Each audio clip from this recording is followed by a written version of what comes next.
Welcome back to Carolina Week's 2024 election coverage. We are going straight over to Anna Cater-Meyer, who was at the Mark Robinson event, and they are saying that Mark Robinson is speaking right now. Anna Cater, what do you have?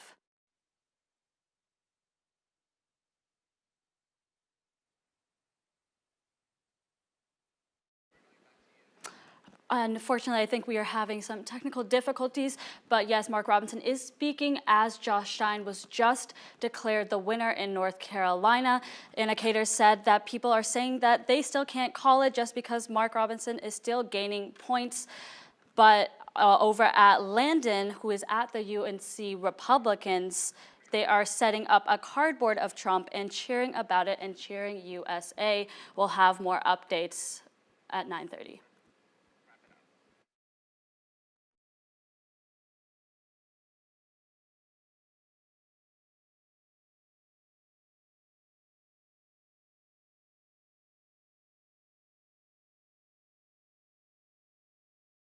Hello.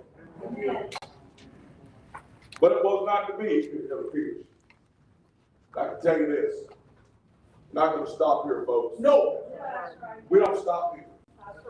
We've got a lot of work still to do as Lieutenant Governor.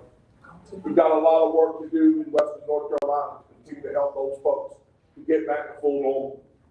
We've got a lot of work still to do in the sphere of education in these last 2 months. We've got a lot of work to do still for the people of North Carolina. We're going to do it with great energy. We're going to do it with the same intensity that we've been doing it for the last 3.5, almost 4 years.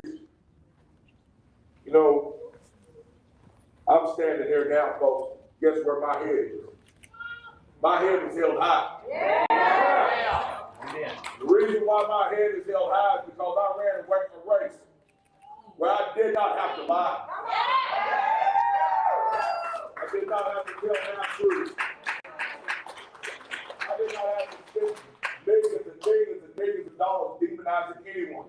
I simply traveled this state, told people about my vision, told the people of North Carolina that I have an unabiding faith, told the people of North Carolina as well, it will not be the government that will build this state, it will be you.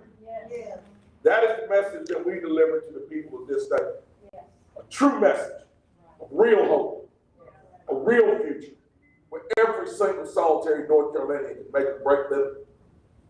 My wife and I will now take our time. I'll work these last 2 months as Lieutenant Governor. I'll continue to do what I need to do for the people of the state of North Carolina. And after the beginning of the year, I'm going to spend some time with my grandchildren. They are getting older, and so am I. So we'll spend some time with family, and we'll assess, and we'll move forward from there. But you know, I want to leave you with a quote from an often demonized politician who said something quite profound. He was resigning from office. He said, I think sometimes when things don't go good for us, when we lose an election or someone dear to us dies, that all is ended. It's not true. It's only a beginning. Always. Because the greatness comes. Not when things go always good for you, but the greatness comes when you're really tested, when you take some knocks, some disappointments, when sadness comes.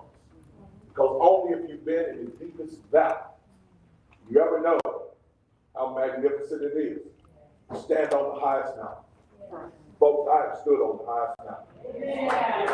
Going from being a factory worker to being the first black lieutenant governor of North Carolina. I'm proud to stand in front of so many supporters. Have so many votes cast for me by people who have confidence in me. Yes, it's not about the lies. It's not about the half-truths. It's about the people who believe in you. It's about the state that you love. The state that I fully intend to continue to serve for the next 2 months. And who knows? Maybe in the future once again. Who knows? I don't know. But we're going to take our time. We're going to assess. We're going to spend time with family. Before I leave this stage, what I want to say to each and every person I'm looking at right now, I see so many faces I can't name them all. I love each and every one of them. You have added value to this campaign. You have added value to my life as friends, as supporters.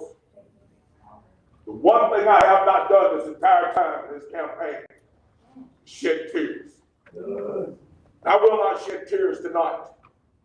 I stand here strong, proud, glad to have run a race that was upright and decent, while others around me refused to do so.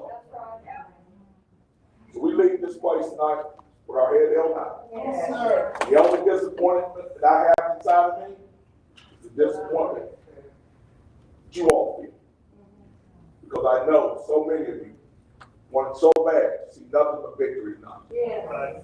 But remember, victory is pleasing God. Victory is pleasing God. Sometimes in order to please God, you have to lose the sight of man. So God bless you all. Thank y'all so much for everything that you've done for me. We love y'all.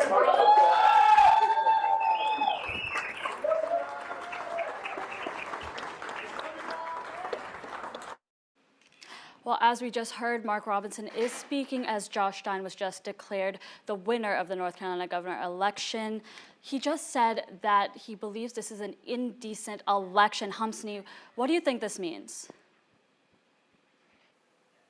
All right. Well, this specific governor's race is kind of an anomaly.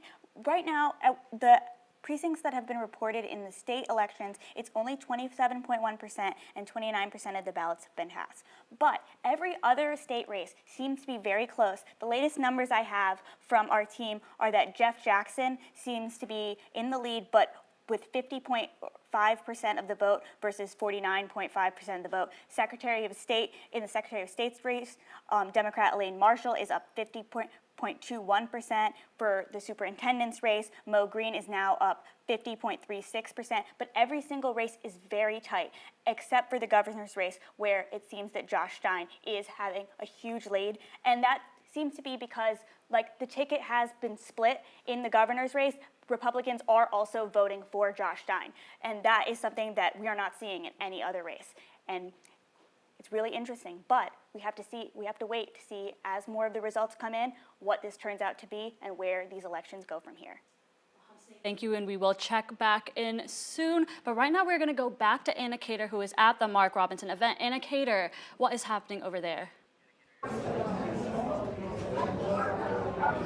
Mark Robinson just took the stage behind me, and now, although he did not come out of this race supposedly victorious, as we're currently seeing, he did say that he will continue to put God first above the odds, that he plans to now take time to spend with his family and his grandchildren, and that he will finish his term as lieutenant governor for the next 2 months with his head held high and his continuous fight for the people of North Carolina. Thank you, Anna Cater, and we will have more updates when we're back at 9:30.